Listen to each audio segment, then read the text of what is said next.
Hi there, my name is Scott Arthur, and right now I'm the Transport and Environment Committee convener here in Edinburgh.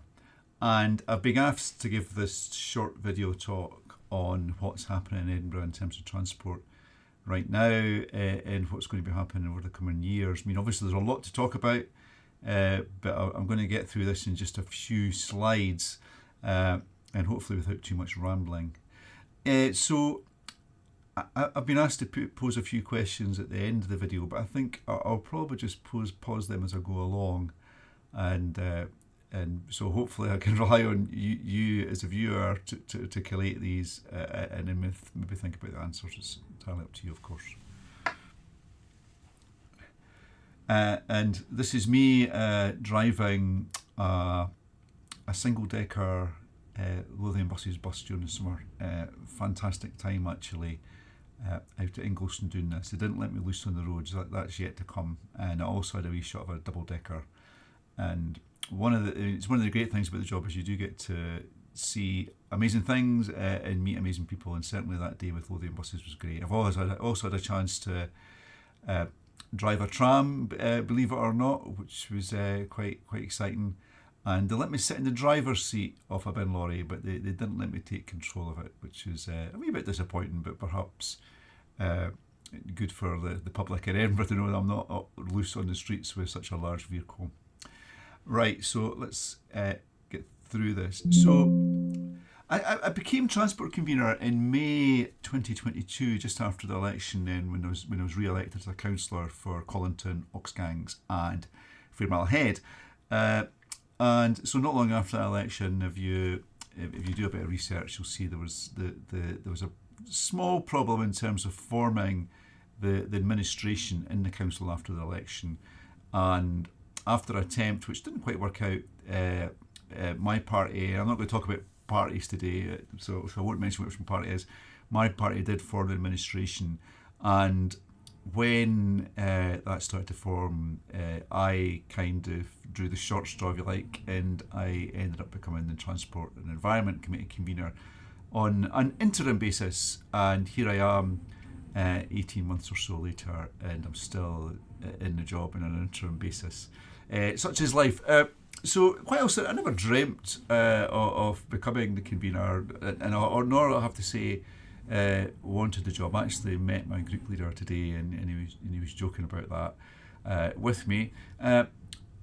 I do enjoy it at times because it is a role where you think you can help the city as a whole. Obviously, sometimes there's winners and losers and decisions that are made, but as a whole, I think things are moving forward, and I hope that continues. Now, this picture, so I'm rambling out the way. The reason I'm sharing this picture is one of the first things I did as transport convener was we launched the low emission zones for all of Scotland in Edinburgh, and here I am behind the banner there, kind of holding it up, wondering what was happening because I'd only been in the post for a few days. And the reason I share this is I share it for a couple of reasons. The first is it's a reminder that the things we do in Edinburgh, and including under my convenership, have been in progress for a long time, and in some cases decades. So I try not to take all the credit for things that happen. It is shared over many years, and of course, the vast bulk of the work is done by council employees actually delivering policies and strategies. It's really just the councillor's job to set policy and scrutinise delivery on behalf of the residents. So there is a long conveyor belt for most of these projects to move along, and there's issues there. I mean, I know in the coming general election, I think one of the things we'll be talking about is how we can use planning better to ensure we can get big infrastructure projects delivered quicker, so that the economy and citizens benefit from them. And I think that's quite a serious issue, which is worth looking at actually. So I'm joined in the picture there on the left of the banner. The lady holding the trench coat is Jenny Ogilruth, and she was the transport minister at the time. She's now, I think she's now the Cabinet Secretary for Education. She's certainly in charge of schools anyway. Don't quite remember her title. So she was a Transport Minister then. And at the other end is Mary McCallan, and she's now a Cabinet Secretary in the Scottish Government, which in transport and net zero, I think, falls within her remit. And so why I'm mentioning the fact that these government ministers there is really for two reasons. Firstly, a lot of what we do in Edinburgh is in partnership with the Scottish Government, even though the Scottish Government isn't my party or parties. There's a two-party coalition there. It is about working together to deliver shared objectives. And the second thing is the low emission zone. It can be quite controversial at times in Edinburgh. But it's a reminder that what we're doing here in Edinburgh is also happening right across the country. There's 4 low emission zones. Glasgow's is already live in terms of enforcement, and the Edinburgh one will go live in on June the 1st, so I'm going the wrong way.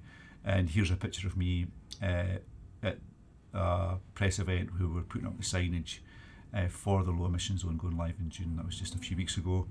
Incredibly cold day, that's why I've got my gloves on there. Yeah, and so what can seem incredibly controversial here in Edinburgh is, entirely normal, and in fact cities right across the UK and right across the world are looking at low emission zones. I think I was heard the other day that New York is just about to go live with quite a large one, which will cover a good part of Manhattan. I think I'm right in saying that. Please check that if you, rather than directly quote me though. So these things are normal, and of course they all do them slightly differently. And what I would say about Edinburgh's one or the Scottish model is I do have some concerns about the detail of it, but by and large it's going to improve air quality, which is a good thing if you're young, old, or you have particular health conditions. So a bit of context there. I keep on going backwards in my slides for some reason. Right, so in terms of what drives the transport policy here in Edinburgh, and it's worth remembering that transport is more than just moving cars about. It's about moving people, and it's moving goods and services primarily.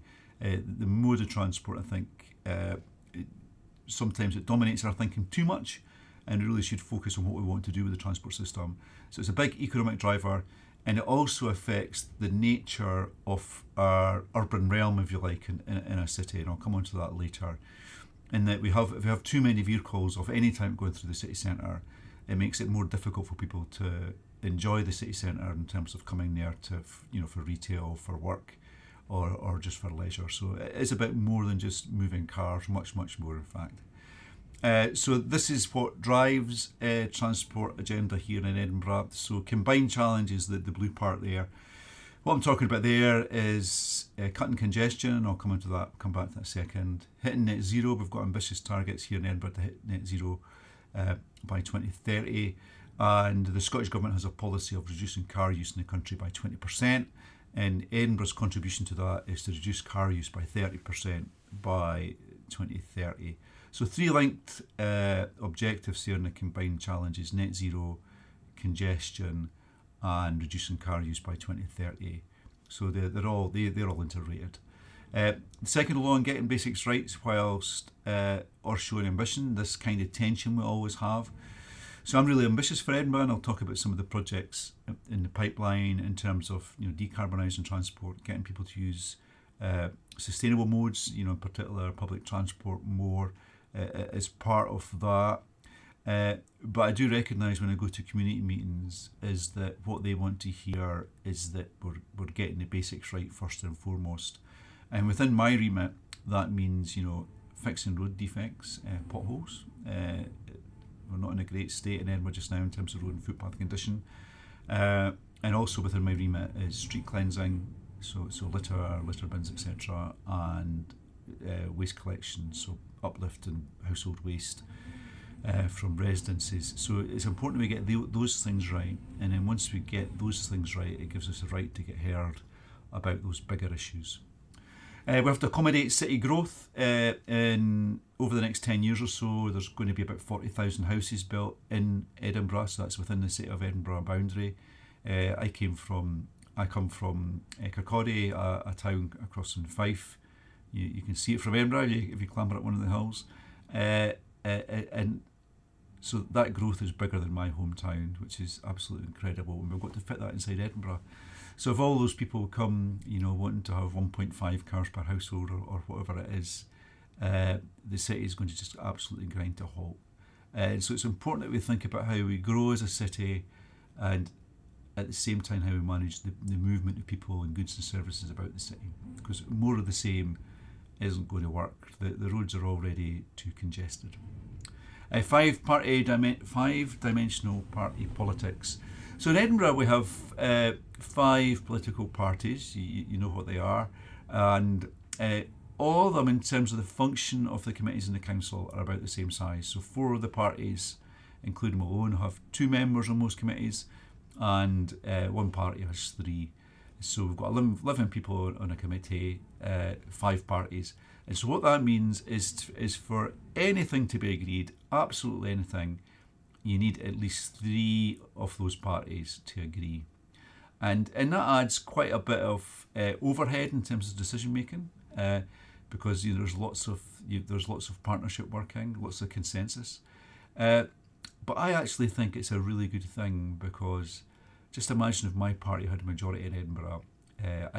My party could just do whatever it liked, without really taking on too much on board from other parties. But I actually think it's quite healthy to be working cross-party to get things done. And most of the time, if you look at my committee on the Web Council webcast, most of the time we get all 5 parties to agree on stuff. And even where we disagree, sometimes there's quite a lot of agreement within that disagreement. It's maybe a detail we can't quite reach consensus on. So yeah, it's difficult with 5 parties, but I think it adds a lot of value. Change is painful. It is the next challenge, and what that means is for some of the infrastructure projects in Edinburgh, and we've seen this in recent years, they can be incredibly disruptive. So we tell people that things like the tram to Newhaven, which just went live this summer, or the CC Well cycle scheme, are going to be great for the community. It's going to be great for well-being. It's going to be great for our carbon emissions. It's going to be great for the local economy. But during the construction phase, sometimes these things can be far from great if they're not managed well. And whilst there come a lot of benefits, we want people still to be around to take advantage of those benefits, rather than having moved away, or perhaps as businesses got bust. So that's something we have to think quite carefully about, and it's something I've learned a lot actually over the next 18 months, and it's something I'm quite mindful of when we think about other projects going forward.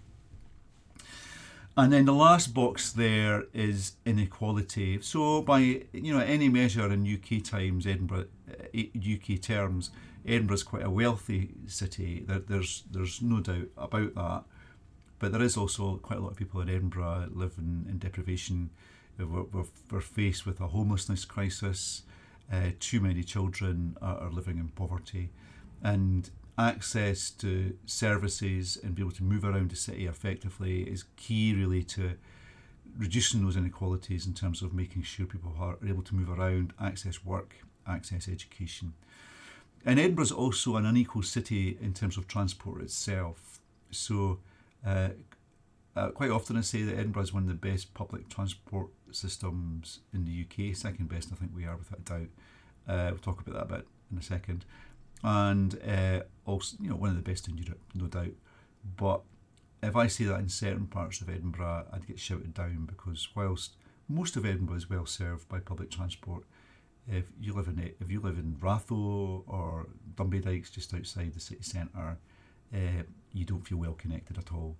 So there is an inequality there as well, which we have to be quite mindful of, and we have to try to fix that, of course. And I think we are trying, but it's expensive work. So congestion, and this is really just to iterate the scale of the problem. So, there's lots of different surveys done about congestion, but this one puts Edinburgh as being the worst in the UK, so the most congested city in the UK. Not a great place to be honest. Other polls put us, certainly well inside the top 10, but not always first. So this is a concern, because it affects well-being and it affects our economy. I'm trying to move slides on here. We go. Yeah, but then the part of the solution and part of the upside is that whilst we're congested, we do have an absolutely fantastic public transport system. We've got the tram here. So I think the tram in August 23 it carried 1 million passengers in a month for the first time, and that's one of the benefits of opening the line all the way down to Newhaven. So making a big difference, well used and well loved service. And in addition to that, we have Lothian buses. They carry 2 million passengers a week, more or less. Regularly ranked as one of the best bus companies in the UK, and they have they're owned by the council, but they're operated on an arm's length basis, and they're both the tram actually, but I think probably more so the bus company, help define the city. Those I was going to call them maroon, but maroon's not the colour. I forget the correct colour for the. It's slipped my memory now. But the maroonish buses going around the city, if you can go back as long as you like, and you'll find pictures of them. But you go back far, you find trams as well, and trams have very much define modern Edinburgh. So in terms of projects, so in terms of how we deliver against those aims that I covered a couple of slides ago, so I'll talk you through some projects here, and then which are kind of live or happening, and or just about to start, and then we can I'll talk about the future. So this is George Street. Right, this street runs parallel to Princess Street, just to the north of it. So the plan is to remove traffic, remove the car parking, and turn it into this very open plan.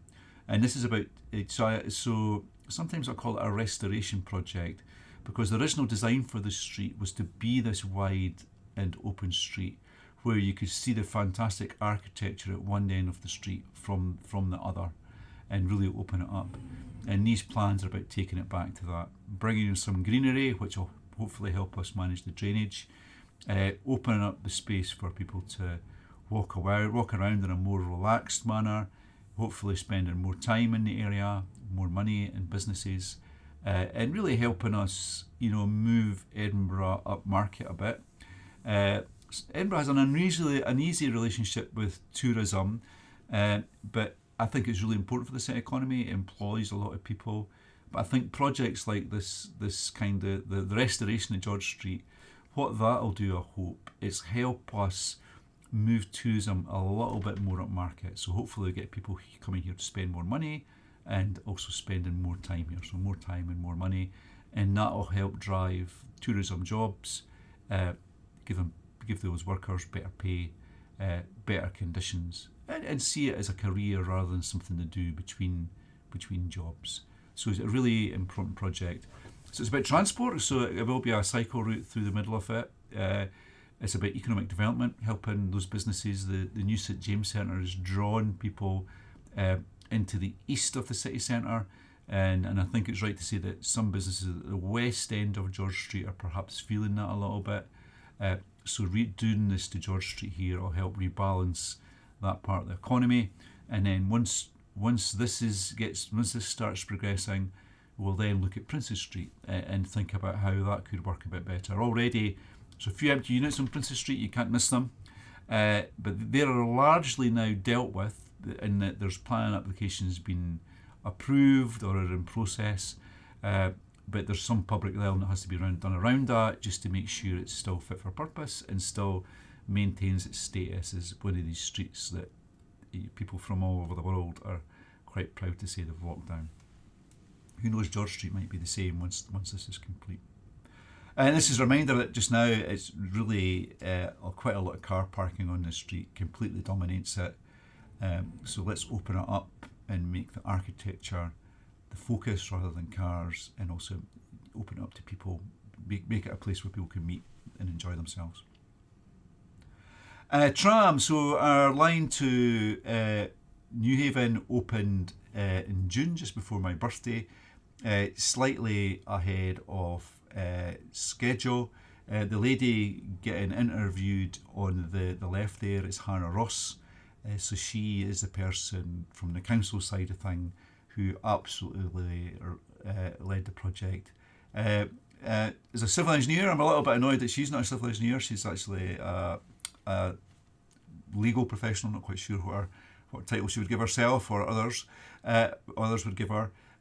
But she proved to be entirely competent, in delivering this project. And I was always amazed how you could ask her about the contract, you could ask her about the specification of the rails, you could ask her how the signals worked, and she could tell you all. Really, really impressive individual. And I think I'm right in saying that I think she cried at times, and she was delighted at times with the project. It was all consuming for her, and so a real achievement for her to complete that. And then, of course, when it opened up, I came along and took all the credit. I say that jokingly. I think Hannah deserves all in the team that worked with her, actually, and also the people on the contracting side. And so I quite like this picture of me standing in front of the tram, and then one day I noticed that the tram driver layers decided to photobomb me a little bit. So that did make me smile. But well done to Hannah, and Hannah now is leading on the next phase of tram, hopefully. And I hope she does it, and I hope it happens. And I'll speak about that a little in a second or two. And sorry, I forgot about this bit. Why was Tram to Newhaven important? So Tram to Newhaven was important because if you do some research, if you're not familiar with this, the original phase of the tram project, so that was the line that went from Edinburgh Airport into York Place, Piccadilly Place, eventually was there was non-trivial problems with delivering that project, and the public inquiry on that recently reported massively over budget, massively behind schedule, and it really took Edinburgh's reputation right around the world and really dragged it through the mud. Delivered, and really what the Newhaven line did was completed that project all the way down to Newhaven. So it was supposed to be completed in 2011. The project went haywire. It ended at York Place, and then a couple of years ago we restarted the project, and we completed it. And we completed it, within the remit set. We managed to get the tram up and running ahead of the deadline we set ourselves, and also it's been delivered on budget. So absolutely fantastic. And I do feel that the way people approach the tram in Edinburgh now, in terms of how they talk about it, has changed since this line to Newhaven opened up. And because rather than people talking negatively about the tram, now I hear more people talking much more positively about it, which is fantastic. And I think this has given us the right now to talk about what we're going to do next with tram in terms of where we're going to take it. I think if this had failed, just like the first project had went into problems, it would have been the end of trams in Edinburgh. So well done to Hannah, actually, for helping us recover from that. Other projects, CC Well. So this essentially links the Newhaven tram project on going down Leith Walk to a cycle lane, which takes us all the way. I'll go through George Street, all the way to Roseburn. Sorry, my mind blanked a bit there. And what we've got here is a really good quality segregated cycle route, so really safe for cyclists, enables them to get around. So when I look at the quality of this work, I'm really pleased with it, actually, really pleased. Now, I have to stress it's not perfect. I've walked parts of it with a disability charity, Sight Scotland, and they were able to give me some feedback, and by and large those issues have been resolved, which they raised with me, but some of them it's just too late in terms of construction. But I think that conversation was really helpful to me. So whilst this is an exemplar in terms of the quality of the work, and it's certainly the best route we have in Edinburgh, it's not quite completed yet, I'm just a few weeks away, there is things we can learn from it as well. So it's worth looking at that, actually.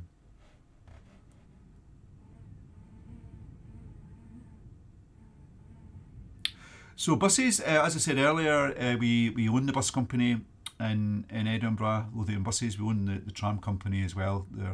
They're separate companies just now. Over the next year, we're going to work hard to bring them together so that we reduce the potential for them to be competing with each other.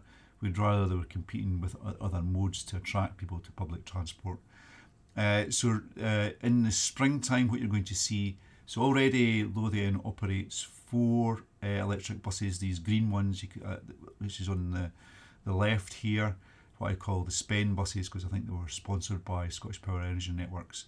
But in the springtime, what we're going to see, these were essentially trials, I think it's fair to say, but what we're going to see in the springtime is Volvo electric buses, which Lothian are starting to procure, starting to come into the fleet mainstream. So over the current year, I think they're going to start running 50 of these over the current year, and the first batch of 10 should arrive in the springtime. And so this is the start of the wholesale conversion of the fleet away from diesel and into electric. The fleet's already fully LEZ compliant, but between now and 2035, there's 700 plus buses will be converted to electric. Now, this is a non-trivial undertaking because, as well as paying £500,000 per bus, they've also got to think about, or thereabouts £500,000 or thereabouts per bus. They've also got to think about how they power the things. So some of them it will be electric, but as the years go on, for some of the longer routes, for some of the coaches that operate, they might be thinking about hydrogen, but that's still a bit uncertain. So I think there's a reasonable question here to be asked. So I think, these green buses aren't the S-Pen buses aren't the first electric buses Lothian had. They did have single deckers a few years ago, and I think they bought them at the wrong time, and in terms of how much they were able to use them before COVID came along. I'm not sure how reliable they were. I'm genuinely not sure. But I think they learned a lot from them. They've learned a lot from these green buses. They've trialled others. So now this is them starting to convert their fleet. But what that's enabled them to do is allowed the technology to mature a bit. And now they're buying, I'm not speaking for them, my feeling is now they're buying the buses with a bit more certainty about how they're going to perform. So there is a question though. If you look at other cities, they've got more electric buses in their fleet than Edinburgh does. So has Lothian buses been too cautious? Could they have went faster? So that's maybe a question.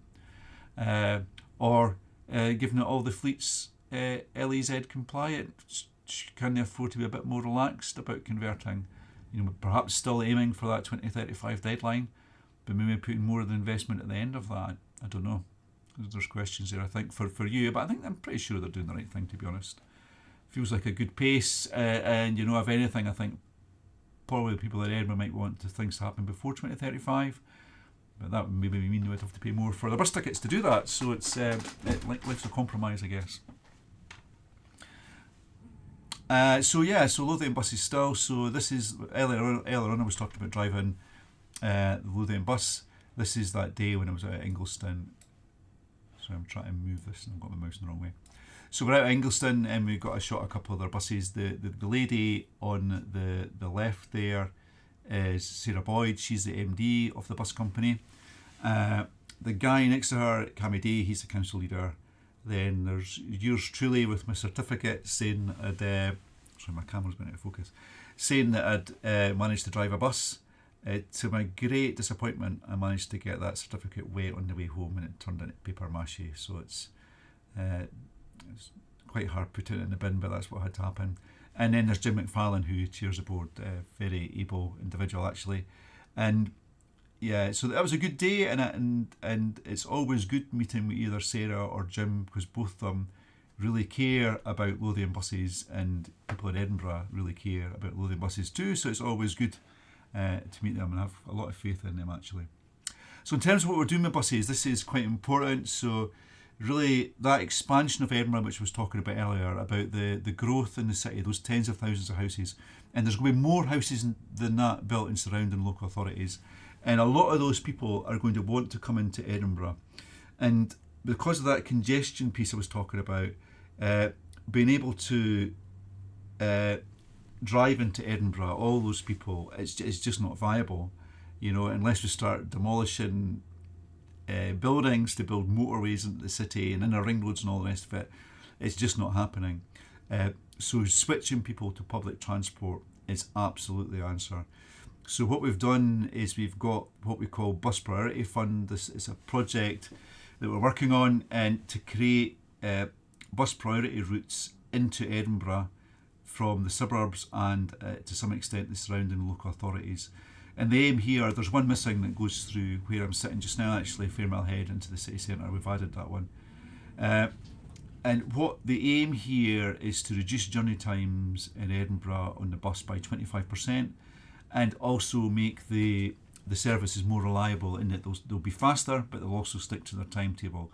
And the hope is that this makes using the buses much more attractive to people than using their car.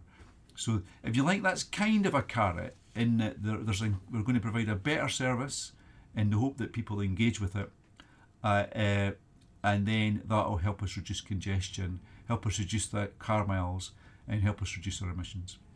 Unfortunately, we found out this week that we need government funding to do this. It's going to cost about £200 million. As well as creating more bus lanes, it's also about using technology. So as the bus approaches signals, the signals will detect it and it'll switch to green. Or if the signal's about to go to red, but those are buses coming, it'll hold it in green so the bus can get through. It's also about removing parking from where possible from the route, and also changing loading restrictions, etc., just to make sure buses can get through. So there's a question then: do you think this is a work? Do you think people will use the bus because it's running faster? Would that be enough for you to use a bus if you were driving, or is the freedom and convenience of owning a car, does that have more benefits for you as an individual?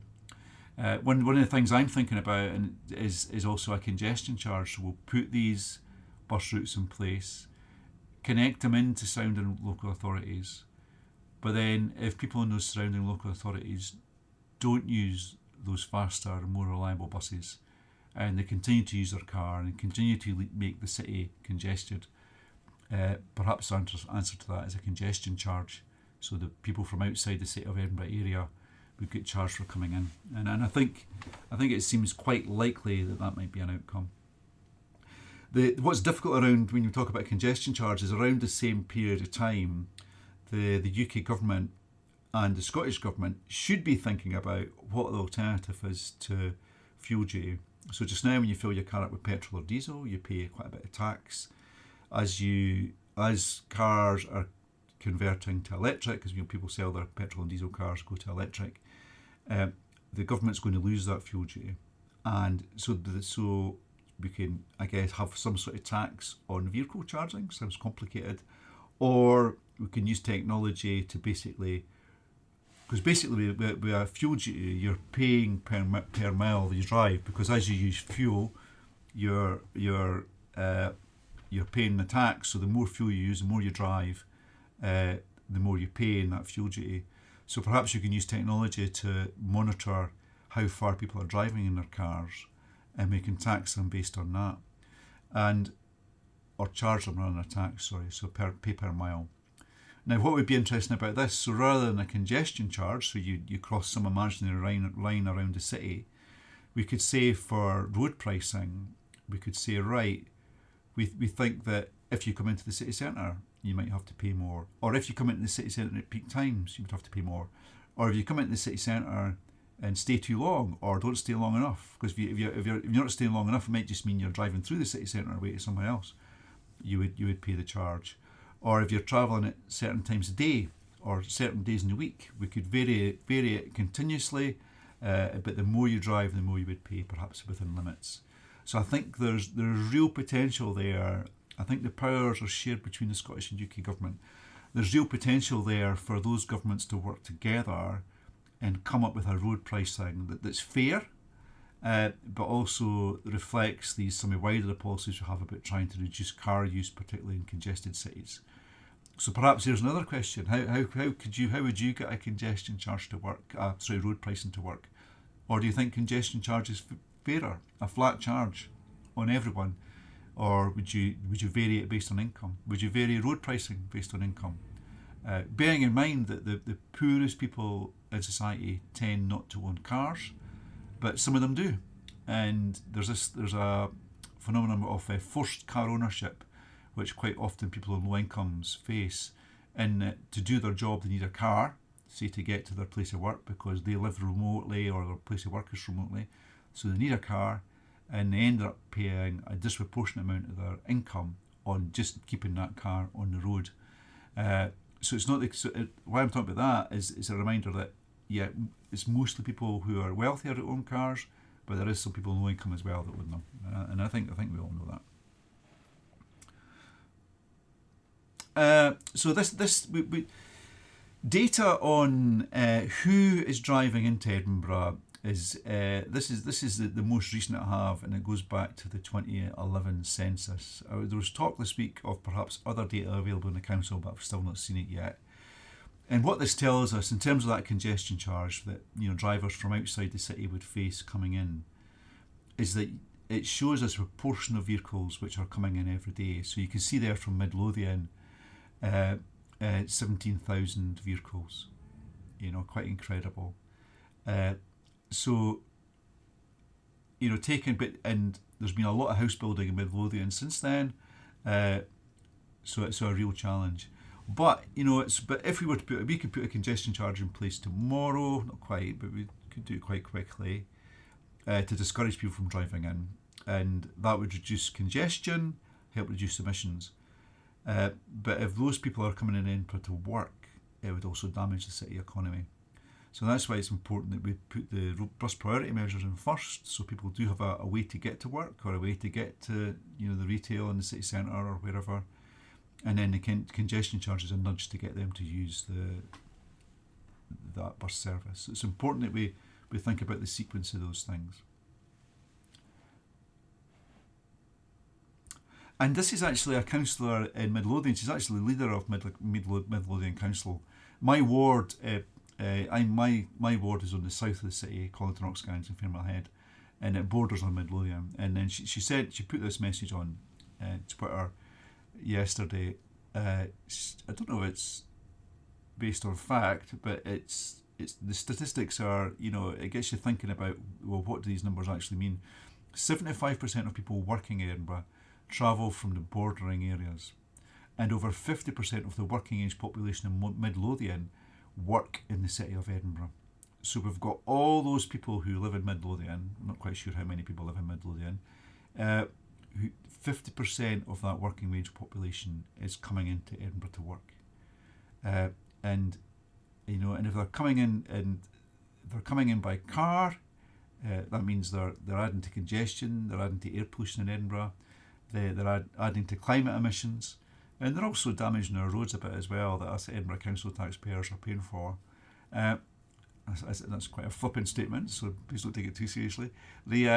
What can the council do in Edinburgh to work with Midlothian on those bus priority measures to make sure new developments are well connected to public transport, so people can get into their place of work in Edinburgh easily using public transport, know it's safe, know it's reliable, and know it's quick. So there's probably more we can do there if those numbers are correct.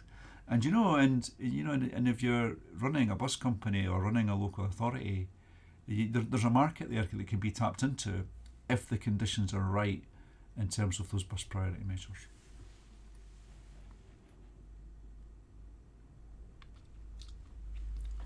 So this is market research that we undertook last year in Edinburgh. Oh, it's a mix of sorry, I should correct that. So we undertook a consultation last year in Edinburgh, trying to understand what people think of the transport and other issues we face. So that's the kind of, can I use the term plum to describe that kind of pinky red colour bars? And then we also, alongside that, we ran what's called market research. So the consultation anybody could reply to, anybody on the planet, I think, but certainly anybody in Edinburgh or surrounding areas could reply to. But the market research, the focus there was to get a representative cross-section of people living in Edinburgh to understand what they think. So, try to get good balance of men and women, old, young, make sure there's minority representation, etc., where we could. And so if you like, the blue is supposed to be more representative of public opinion, and that plummy colour is who responded to the consultation. So I think I'm right in saying that more people responded to the consultation than were in the market research, so that's something that's used to argue for the plummy colour. And people also say the people who responded to the consultation are engaged citizens and have done their homework, and so they've thought quite a lot about it. But again, it's about making sure it's representative of what people actually think. And a big challenge we have in local government, in any level of government, is when we're engaging with residents, is to try to engage with as broad a range of people as possible. Bearing in mind that often, I think research shows if you're living in more deprived areas, you're less likely to engage in these things. Particular groups like the travelling community, etc., are less likely to engage. And through some of this work for this consultation and for the market research, the council did try to reach those so-called hard to reach groups. And so what's the question here? I forgot actually what this slide's about. To what extent do you agree or disagree with investigating some more restrictions to through traffic to the city centre? Now, why I was talking about the difference between the survey and market research here, as you can see that for the market research, they've kind of got this skewed bell curve shape, and that, there's most people, you can see the most common response, is agree, and then you can see there's a kind of skewed bell shape around it. Can I easily draw on my screen with, is it going to let me do that? No, I thought PowerPoint would let me scribble on my screen, but it's not, sorry. I was going to draw the bell shape for you. But you can see that what's happening with the survey response is it's opposite. You've got the kind of so for the market research, I'll try to get my finger on the screen. We've got the bell curve, and for the consultation, it's the opposite. It goes, it's like a bathtub shaped curve. So what you see with the survey response, the consultation, which was open to everybody, is the polarised nature of sometimes debate. How you have people who have strong opinions against, strong opinions for, and then there's people in the middle. Whereas with the market research, because it's tapped into a broader cross-section, it's tapped into people who are just getting on with their lives, and they maybe like some things that are being proposed, don't like others, etc. And so a lot of times they're just in the middle with stuff. Neither very strongly against or very strongly for things. They just want to see the city improve. And now let's look at what this means. So we asked them which streets in the city centre they would like to see less cars on, and they had to put a dot on the map. And I think you can see that basically quite a lot of the city centre they want to see fewer cars on. So quite instructive actually, in terms of telling us what we want. So what is our response to this? So on Friday, I was going to say next week, but so that's Friday the 26th. Friday the 26th, we'll publish plans to significantly reduce the amount of traffic coming through the city centre. So the focus there will be about reducing that through traffic. So not stopping, businesses getting deliveries, etc. Not pedestrianising the city centre, but significantly reducing the amount of through traffic in the city centre. And that'll be about putting restrictions on roads so that only goods can get delivered at certain times of day, and certain streets only buses and taxis can access in terms of road vehicles. And the idea is that will reduce the amount of through traffic in the city centre, and it'll make it a more pleasant place to be, a better place to spend time, a better place to spend money. Now, of course, the challenge with this is that if you reduce that through traffic, is it going to just displace it to somewhere else and cause horrendous problems there for the people living or the businesses operating there? And so that's part of the decision-making process, is looking at those benefits, but also trying to predict those consequences. So not easy, not easy. And so there's a question there. If you had this job, would you bother reducing traffic in the city centre, or would your focus make it easier for traffic to get through the city centre? You know, perhaps doing things like reducing the amount of green time for pedestrians to cross the road. That's quite controversial, isn't it? Or is there something else you can think of that would allow more traffic to get through the city centre? Or is that the kind of city centre you want, where more and more traffic is getting through, because we're building all these houses around the city, we're building houses in surrounding local authorities, so we need to design the city centre for more cars? Or should we design it for less cars and more buses, more walking, more cycling? So there's a question there. And if you come up with a solution to how we can reduce traffic in the city centre, please get in touch, because I think it's not easy. It's not easy. I'm going to share some holiday pictures now of cities that have done this. And so this is my wife and my son. We were in Gdansk a couple of years ago. Quite a few parts of their city centres dominated by pedestrian space. I was out and about early a few days running when I was there, and even very early in the morning, just no cars. I mean, it's a mystery to me how businesses are served in terms of the deliveries, because I've never really seen any delivery vehicles, but I'm sure it happens.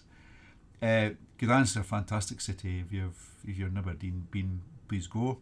My wife's grandfather was from northern Poland, and he came over during Second World War to help fight the Nazis with us, and he stayed in the UK. So it was quite good going back there, even though my wife, she doesn't really feel Polish, or is has a Polish name or any real connection with the country. It was quite interesting going back to where our grandfather had come from. And that's enough about my family. Here's me. Same holiday, we were in Krakow, to the south in Poland. Again, massive square in the city centre there. Cafes and restaurants open into it, people walking around, just generally having fun, watching out for Scottish people with their shorts on. I think this was last summer. Really lucky on our holiday, we took the train to Rome, so we went to Edinburgh, London, stayed overnight, then Paris overnight, Geneva we stayed overnight, and then Milan we stayed overnight, then last of all Rome. So really good. So this was Geneva. Lots of pedestrianised space there in their, what I would call their old town. I'm sure it's called something different. This is Paris. I mean, if you're tempted to look at what Edinburgh's doing and compare it to other cities, look at what Paris is doing in terms of removing parking, opening up the city to pedestrians and to cycling. It's really is leading the way. I've only been in the job for 18 months, but the amount of times that people talk about Paris is incredible. I get criticised for not moving as fast as Paris has, but what I would say is that Paris did plan and consult for many years, and they're now in implementation and they're moving quite quickly. But I really do believe that the plans that we have for Edinburgh are just as ambitious, but I think it's worth getting them right. Hopefully that's not too controversial. This was Rome, next to the Tivoli Steps, a fantastic pedestrian space. And we went there because we'd just seen the Mission Impossible film, where Tom Cruise comes crashing down the Tivoli Steps in some giant vehicle and manages to destroy most of them. Thankfully it looked like it was computer graphics, because the steps seemed quite intact. And this is the central square in Milan. Fantastic place. There's nobody there saying, "Oh, I wish we had cars coming through here, it'd be much better." Same with all these spaces, actually. I didn't find anybody who was wishing a car could come through. Rome, so that this avenue here that goes through the Forum, literally goes through the Forum. I think in the past it was the road was constructed, some ancient monuments were destroyed, I think, to create this road to impress someone. The fact that happened didn't impress me. I've seen this in the summertime, and I think on a Sunday they open this up to pedestrians, and there's a better picture of the same street here. A fantastic space, actually. So we were there for a few days, and through the week we were there, and there was vehicles going up and down that. Not easy for pedestrians to cross such a wide road with vehicles on it, you know, so not having the vehicles there, you know, fantastic. So obviously, I mean, Edinburgh's not Rome, and it's not Milan, and it's not Geneva, and it's not Paris. And Edinburgh is Edinburgh. And so the question is, can we get this to work for Edinburgh? And I'm sure we can. The climate's slightly different, but if you go to other northern European cities, I mean, I've been in Sweden and stuff quite a bit, or even not a European city, if you go to New York, they have quite large pedestrian spaces which work all year round. And although we're, I think, 1,000 miles further north than New York, I think their winters are often far worse than ours, and they get by. So there's stuff we can do here. So there's a question, actually. I keep on thinking of these questions. I mean, what cities have you been to that you felt were, you know, really inspiring? And was that pedestrian or walking or cycling, sorry, walking, wheeling or cycling space? Wheeling is people using wheelchairs, mobility scooters, etc. Was the way that walking, wheeling and cycling was supported, was that part of what you thought, why you thought it was such a good city? Is there cities that you think Edinburgh can emulate in terms of transport? You know, whether you think we should go down this making it more walking and public transport friendly or more car friendly, it's up to you. Is there cities we can emulate and learn more from that you've been to? And of course, this is Edinburgh. I filmed this from John Lewis Cafe between Christmas and New Year. This is Piccadilly Place. This area is called Conan Doyle, the author who wrote Sherlock Holmes. He lived in a tenement which was right in the middle of Piccadilly Place. Let's see if I can start that video again. He lived in a tenement which was right in the middle of Piccadilly Place, and that's why you can see in the middle of the roundabout there's a statue of Sherlock Holmes. So why am I showing you this video? This Piccadilly Place is right at the gateway to Edinburgh's World Heritage Site, and people are at the entrance to the site. They're faced with this kind of public realm. So very, very vehicle dominated, lots of concrete, not much greenery yet, but I think there's trees being planted in Piccadilly Place, so that they'll come along. You look at all the pedestrians moving, absolutely incredible, but look at all the vehicles as well. I have to say, actually, this to be fair, this junction is not working well just now, and we are taking steps to try to improve its operation. But I think those steps will just, I think, have incremental benefits. I mean, we're looking at changing how the Leith Walk London Road junction works, looking at Broughton Street, which is just off the left of the image there, how it's operating, looking at the junctions on Piccadilly Place to see if maybe vehicles are sitting in them and blocking them. But I think all those things will just deliver incremental benefits. It's just the volume of traffic which is the barrier. But what's really good about this video is that if you watch, the tram gets through quite quickly every time, which is reassuring because it's carrying thousands of people. But what's not good about the video is the time buses are taking to get through it. You know, that's really breaks my heart, actually. But let's hope we can get this fixed. But of course, if we change the city centre so there's less traffic coming through it, it will mean that public transport, hopefully for at least part of the route, can move faster. Of course, if we have those negative impacts which I was talking about, it could be quite negative for public transport. Okay, we're at 53 minutes now, and maybe I should get a move on rather than rambling too much. So it's not just the city centre. So we are looking at all the transport modes in the city and thinking about how we can get them to operate better. So this is our primary and secondary cycle network proposed.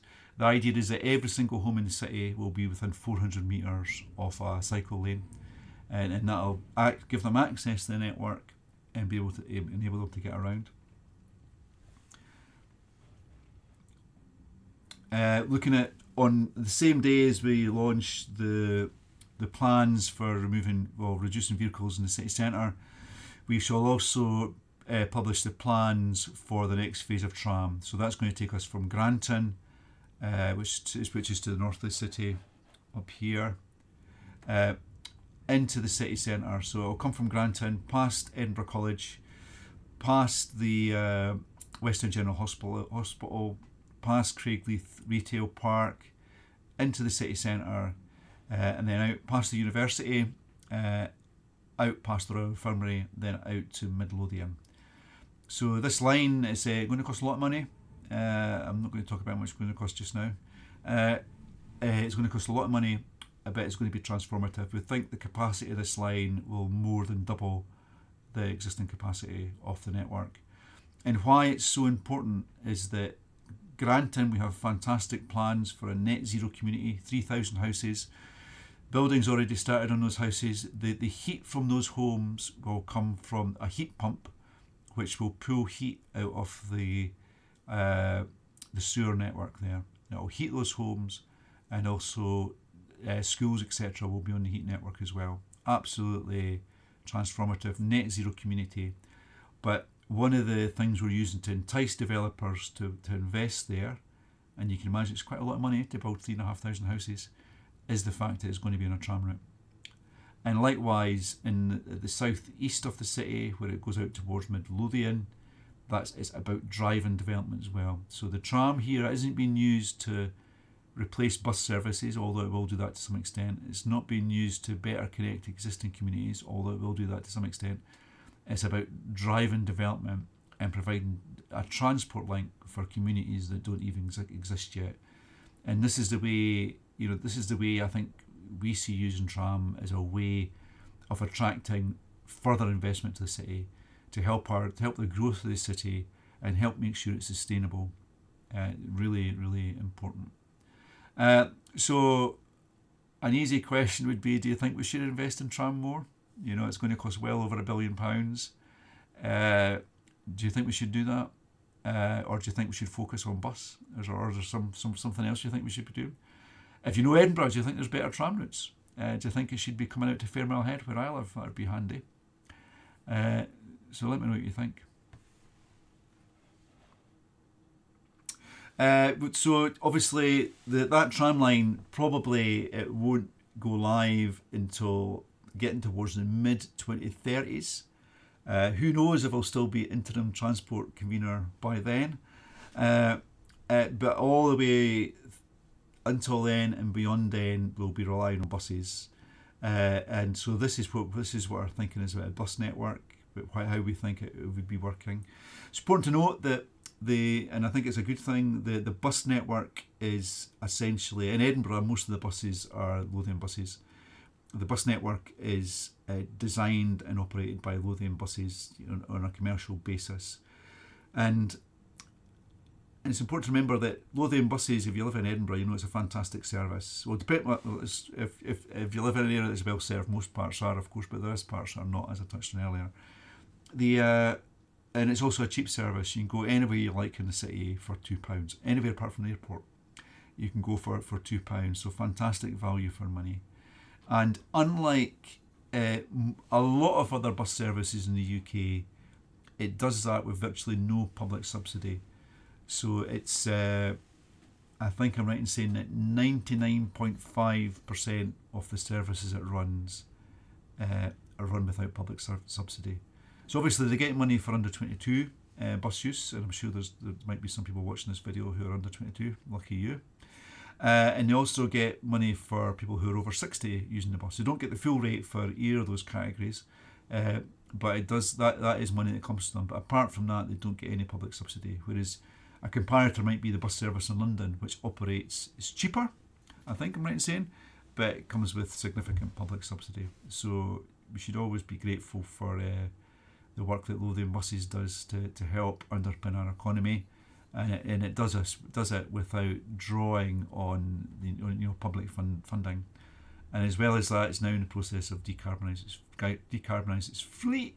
And since I've came to Edinburgh, it's also been expanding into surrounding local authorities. So really powerful, and really hopefully be around up to 2035 as we roll out that tram line, and really looking forward to seeing how Lothian Buses evolves as well, hopefully getting further into those surrounding local authorities.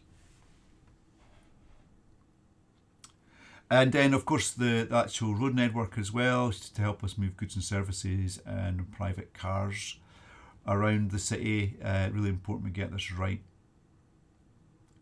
And so we bring all this together in a thing called the circulation plan, and this helps us map out how the city works.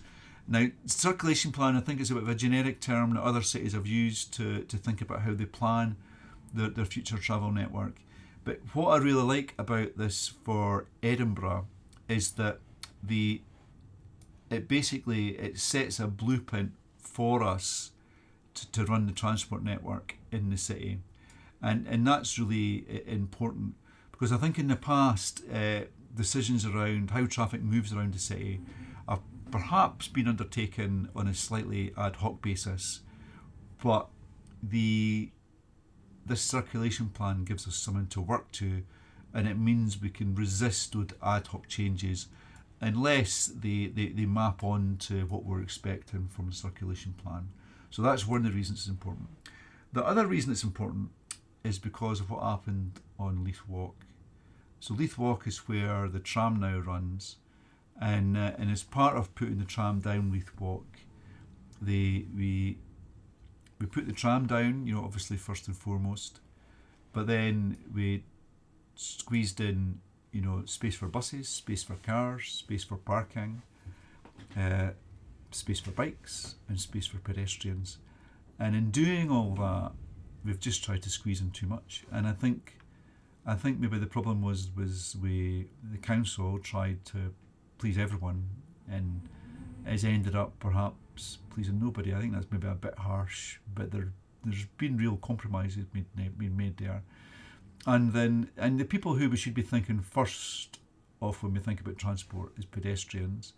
And I think it's pedestrians that are paying the price most on Leith Walk for some of these decisions. So what the circulation plan does, and we'll flip back to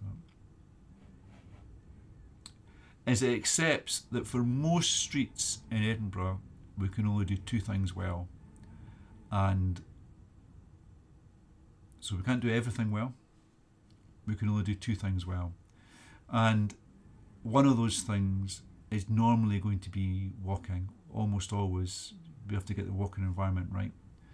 And then the next thing, that the circulation plan helps us with that. So arterial routes, the next thing is going to be those bus priority measures we were talking about earlier. Absolutely transformative in terms of congestion, net zero, climate emissions. But this plan will help us deliver this without us trying to squeeze everything into the same route. And we've, as part of the planning for the circulation plan, we've run workshops with communities where we use this game, if I can use that word, to help them talk about how they would make decisions on these key routes. And because for a lot of the routes, there's space for cars, there's space for bikes, there's space for buses, but there's not space for all of that. And in particular, if you want to have wider, decent-sized footpaths. So this model here is an arterial route in Edinburgh, but one without shops in it, so residential houses along it. And the on the board here, it was the community groups were talking about, well, how would they want it to work? And you can see that one of the people in the group was saying, well, maybe we can put residential parking in side streets. But would that be acceptable if you live on the street and you've got a blue badge space? Maybe not. Probably not, actually.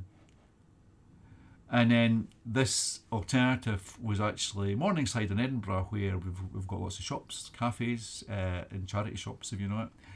And here you could see what the table's elected to do is have two general traffic lanes, which would include buses, create space for parking, loading for businesses, but also they've consumed some of the parking spaces here to create seating.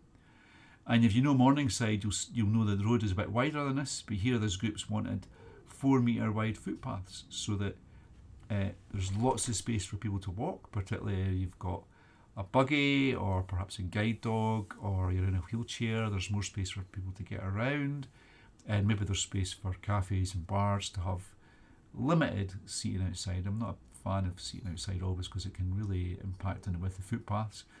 But if we work with the businesses, work with the community, perhaps there's a better way of getting Morningside working right. So rather than being a place that people drive through on the way to the city centre, It's a place that people get the bus to, and they get off the bus, and they spend time and they spend money there. So hopefully we can get it working for everyone. And now this is another. Earlier on, I shared that tweet from the councillor in Midlothian, and I said I didn't know what the stats were based on, and it's the same for this meme, I'm afraid, but it helps make the argument. So on the left there, it says, how do people access the local high street? And it shows you that 31% of people access local high streets. So Morningside is classed as a local high street, just like the shops in Corstorphine, Gorgie, Stockbridge, etc. are classed as local high streets. 31% of people arrive by car. But if you look on the right, it says that it's only responsible for about 10% of the turnover. So the mistake people would make would be to say, well, 31% of footfall comes from cars, but it's only responsible for 10% of the turnover.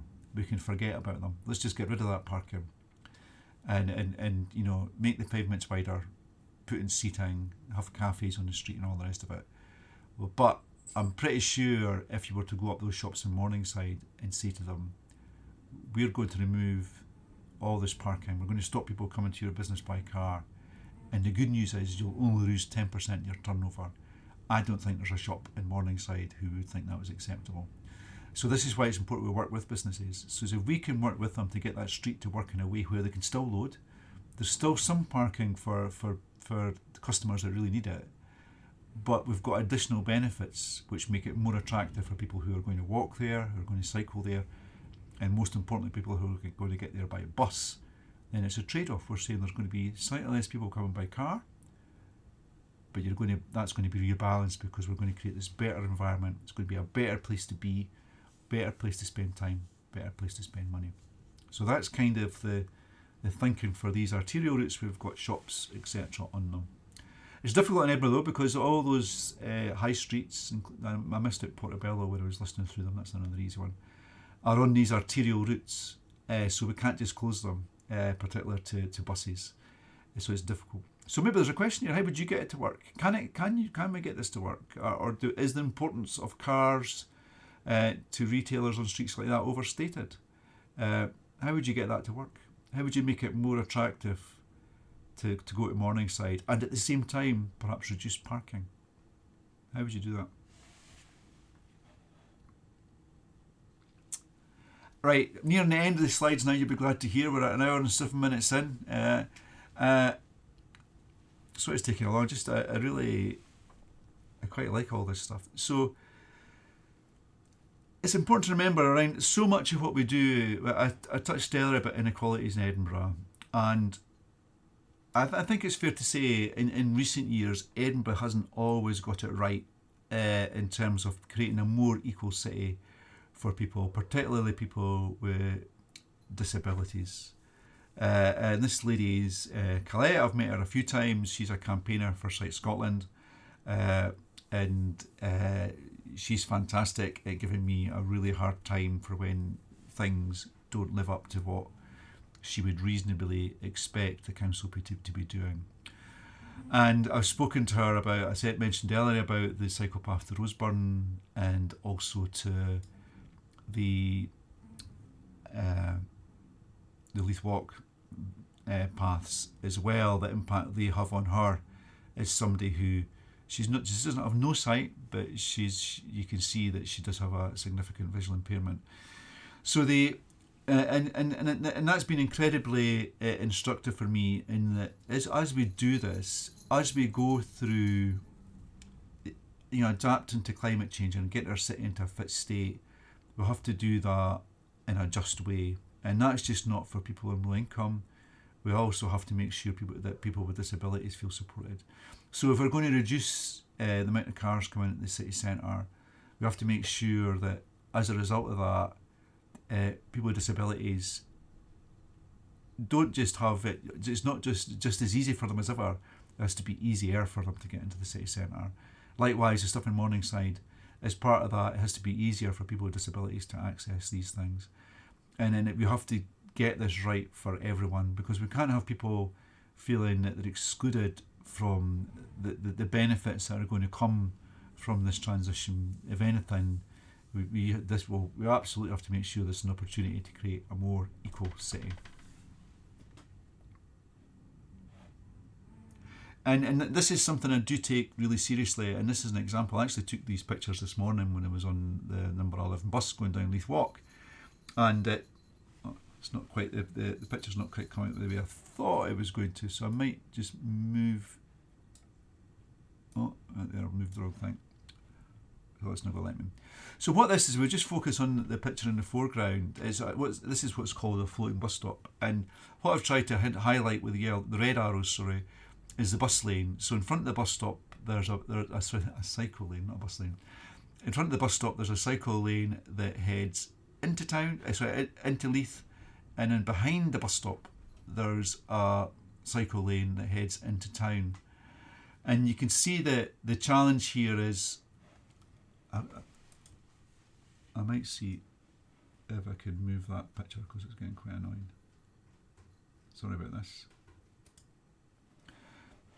So you can see here that the challenge is that, cyclists coming down the cycle lane are right in front of the bus stop, and it's on a bit of a hill, so that there's a chance that they could be going a little bit faster. And if a pedestrian's not fully paying attention and they see the bus coming and they're focused on catching the bus, they might step out in front of that cyclist. And likewise, the cyclist might be focused on the cycling and miss the fact that the pedestrian's moving for the bus stop. Let's go back to the...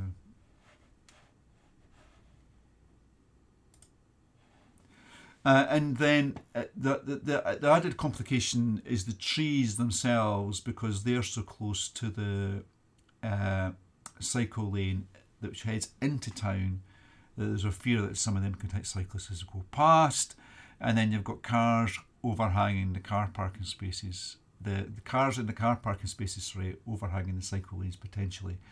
So there's all sorts of things happening here which aren't quite right, and it gets back to that compromised nature I was talking about earlier. But in amongst all that, imagine if you're somebody with a visual impairment and you're waiting on your bus at that bus stop, and then you hear it comes along.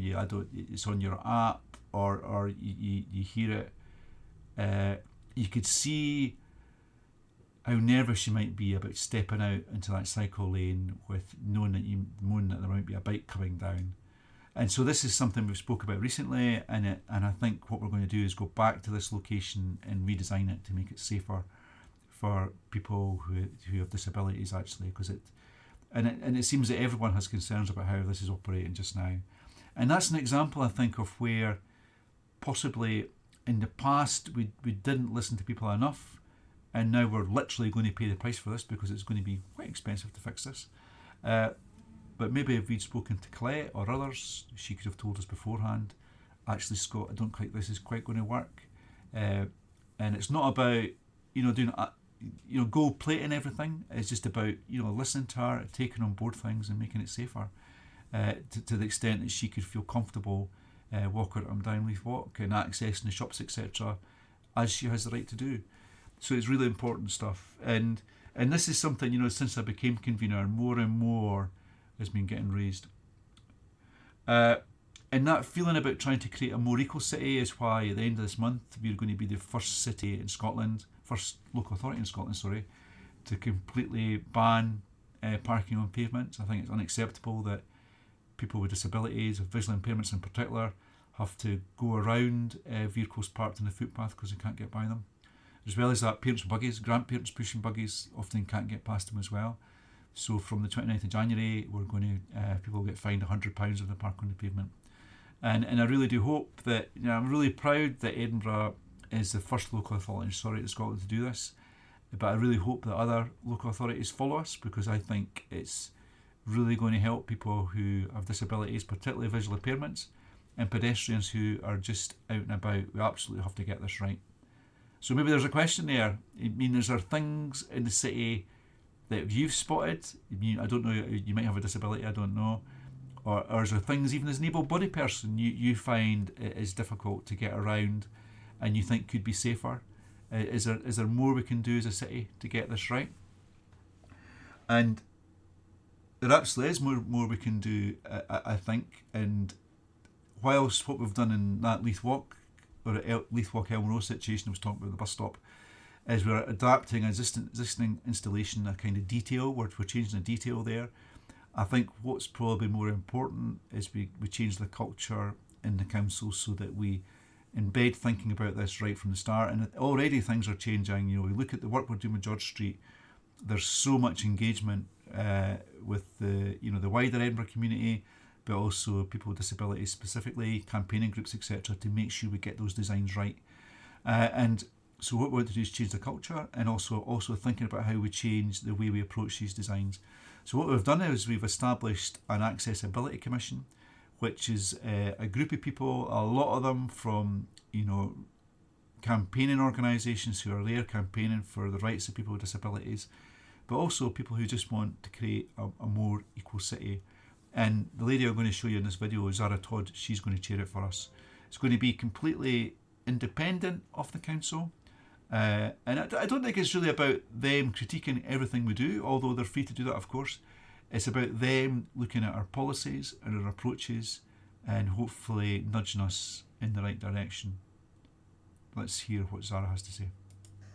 Edinburgh Council is setting up an accessibility commission to make sure the city's public spaces are as inclusive as possible.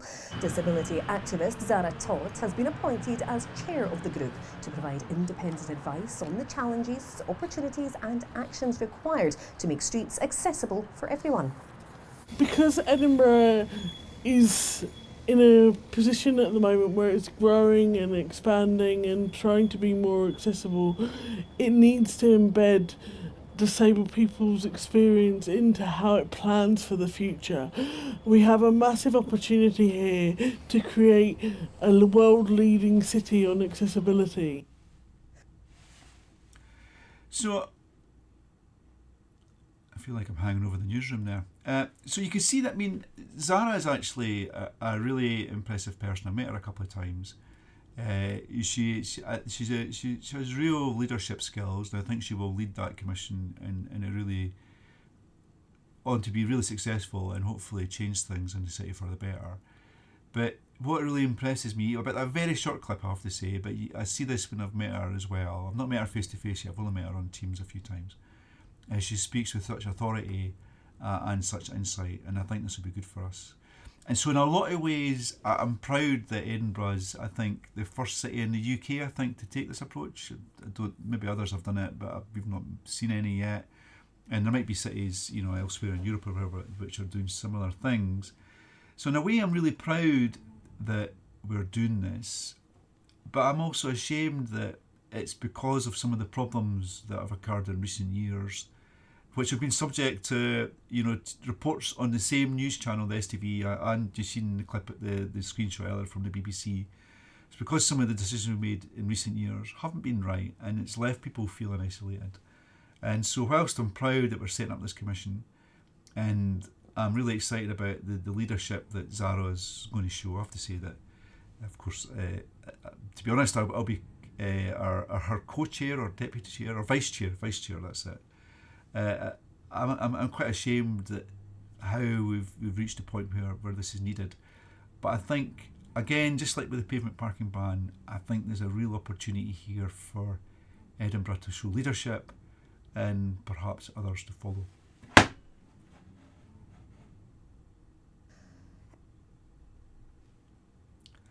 So you'll be glad to hear we're now 18 minutes in, and this was meant to be a 30-minute talk, so apologies. Hopefully there's somebody still watching it. I don't want to end with conclusions. I just wanted to end with opportunities in terms of transport in Edinburgh. So I think first and foremost, the thing to think about is this notion of a just transition. So it's important that as we go through these changes, so I talked about the tram, it's going to cost over £1 billion. The changes we plan for the bus priority measures, they come in about £200 million. The changes we hope to make around improving cycling, walking, and included in walking is making routes to bus stops and bus stops themselves safer, well lit, and all this kind of thing. It probably comes in, I think, just over £1 billion as well.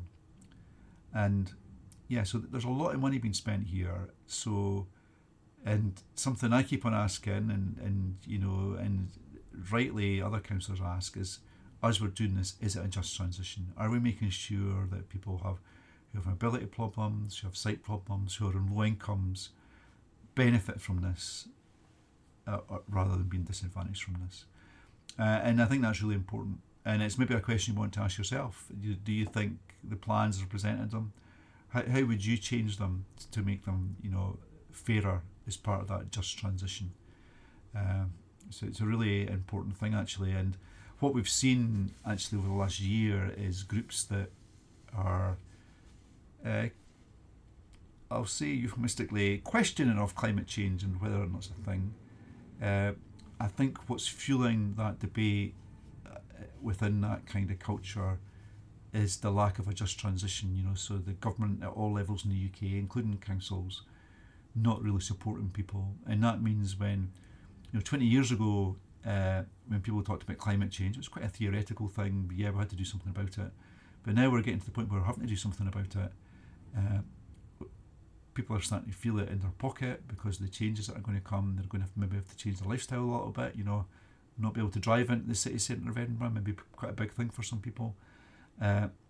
So if someone comes along and tells you, well, actually, climate change isn't really a thing, it's all just some great ploy by the World Economic Forum or whatever, that can be quite seductive if you don't want to go through that change. If someone tells you don't have to and it's all just a big conspiracy.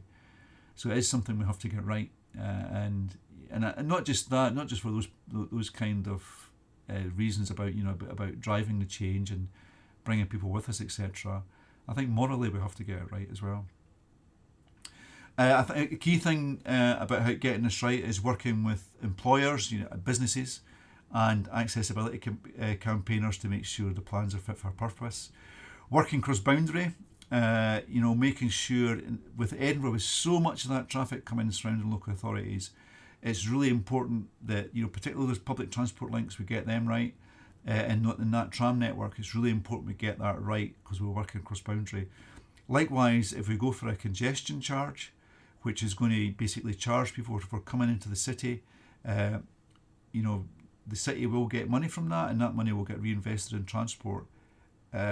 Should we use that money? Should we spend all that money in Edinburgh to make Edinburgh even better? Or should we be spending it in surrounding local authorities to help people make that transition to public transport? There's another question. And the last thing is contributing to national progress. So for a lot of what we want to do, you don't have to read too many newspapers to know that local government in Scotland is underfunded, and it's been that way for some time. For a lot of what we want to do, we need funding from the Scottish Government to do it. And so what that means is we have to make sure our policies are aligned with theirs, and we also have to work with them on business cases, etc., to get the funding right.